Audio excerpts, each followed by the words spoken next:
Hey guys. Okay, so today we're just going to kind of briefly touch on a lot of topics. I guess you could call this my mini sex ed series, an attempt to answer lots of questions I've been getting and hopefully not leave all these people without a response as I've had to do for quite some time.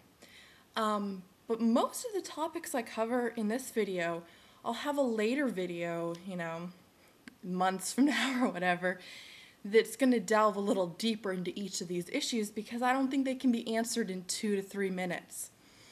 But I want to give you guys something because you guys are messaging me, you're asking these questions. Some of you really need an answer now because you're currently dealing with it.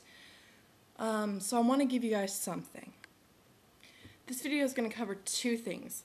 I'm going to try and keep them a little shorter so I can make more of them, and hopefully I can then direct you guys to the right video to answer your questions.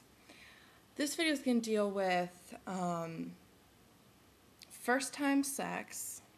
So let's just talk about that first. First time sex. A lot of you guys have never had sex and you're asking me, what should I do to make sure the first time is good?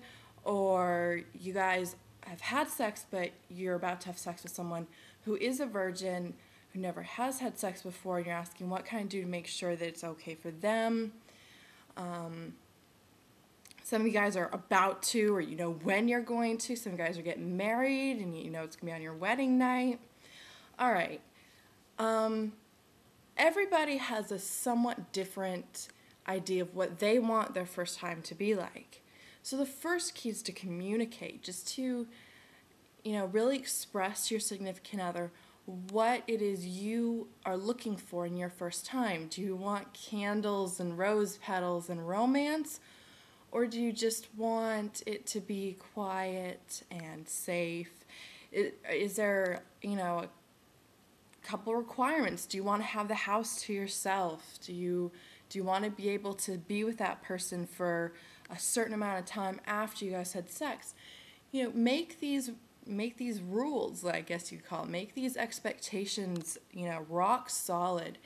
And when you find the right person, you also then have to find the right moment.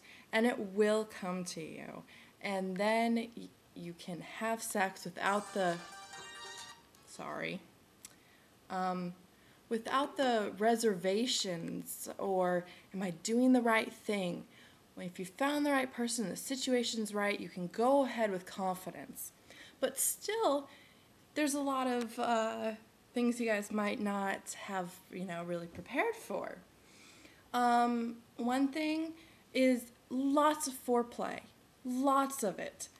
As much as you guys can stand until you are so wet, it's like on your thighs. Make sure you are really, really wet, really lubricated, because that way it's not going to hurt like everyone tells you it's going to have to hurt. Everyone told me that, and everyone was just like, your first time is just going to be awful, so get ready for it, expect it, it gets better from there. And I think that is BS, because if you know what you're doing, if you go into it, with you know that you have to be ready, girls, and the person you're with, so you're comfortable if you say, hey, that hurts, hey, slow down, that's really hurting, oh, this, whatever. If you feel comfortable communicating, it's going to work a lot better. So, yes, girls, be, really prepared, lots of foreplay so you're really wet. Now, sometimes you're going to do lots of foreplay and you're still not going to be wet because you're nervous. Well, that's where the second really big thing comes in, and that's lube. I don't care if you're really wet. He's not. So, to create less friction on him entering you, make sure, and I'm talking to girls out there because I typically get this message from girls, but make sure you just lube him up. Make sure it's not oil-based, because I hope you're going to be using a condom. So hopefully it's not oil-based. You're going to want water-based, or now there's silicone, but those are more expensive. Most of the people who message me are probably, 15, 16, maybe you're older. Hey, that's great. The longer you can wait, the better it'll be. I promise you guys. And you can get lube at Walmart or the gas station sometimes. So don't think, oh, I'd have to go into, a sex store to find it. Or you can buy it on the internet, whatever. Just make sure you have lube. Make sure it's lube. Some girls can write me they've used baby oil. No, no, no. Lube. Made to be inside of you. So put a condom on him, lube him up real well. And you guys are saying, well, you said less friction. That's going to be bad, right? No. Less friction is good. Less friction is good. So there's still going to be plenty of friction after you guys are having sex. Just as he enters you, that's typically the time it's going to hurt the most if it's the first time you're having sex. So we're going to ease that process. And really, if you guys do both of those things, you're pretty good to go. All right, the second thing we're going to talk about in this video is impotence, or a guy who can't get hard, or he can't get it up.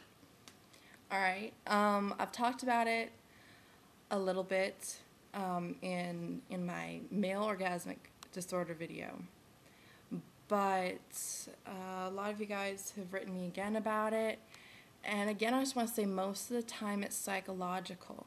Now, I do not want to downplay the men out there who have a physical reason for it. And for them, go to a doctor. Doctors are more than happy to write a prescription for something like Viagra. There's a lot of different ones out there now. They can find the one that's right for you. And even if it's psychological, those medicines can help. Now, if it's psychological, there's a lot of reasons. In fact, I'm learning there's so many reasons I can't give you, well, this could be why or that could be why, because there's so many. Maybe he has an overwhelming fear of getting the girl pregnant.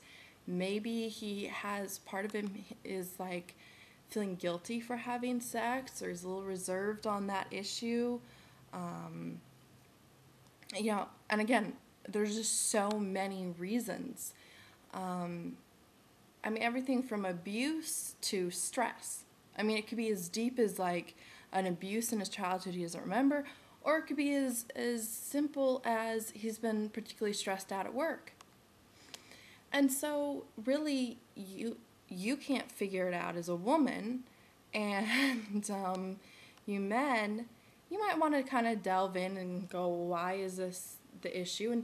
But I'm going to tell you, the more pressure you put on yourselves that we have to have sex, he has to get hard, or I have to get hard, we have to make this work, it's going to happen this time, it's going to happen. That kind of pressure is probably your most surefire way of not getting or maintaining an erection. So, just try and calm yourself down, and if it works, it does, and if it doesn't, hopefully you're with this person for a good amount of time, and if not, then, sorry, you're going to have to step back, and you're going to have to evaluate yourself. You're going to have to see, if it's going on for months. Some of you write me, this has gone on for several months.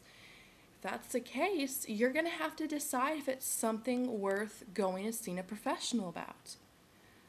There's no answer I can give you in a video that's going to replace going and talking to a doctor or a psychologist about this issue.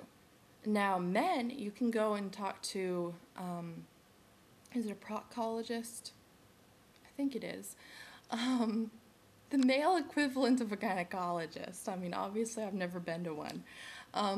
But the doctors who deal specifically with men and their reproductive health, I hear about this stuff all the time, so they might be able to deal with you a little better than your regular doctor, and then you might be able not to see a psychologist, although still, it can't hurt. It'll only help to go and talk about it with a psychologist, but I know a lot of you don't have that resource, or you don't have the time, or whatever. So really, my answer is to those people, really go and see someone who's a professional. If you can't, then you're just going to have to kind of go inside yourself and try and figure out what's going on. And don't put pressure on yourself, because that'll just work the opposite way and make it even more likely that it's not going to happen. So, okay, those are the two for this time, and I'm going to go on and make another one. So I'll either see you guys in the next video, or I'll see you soon. Bye.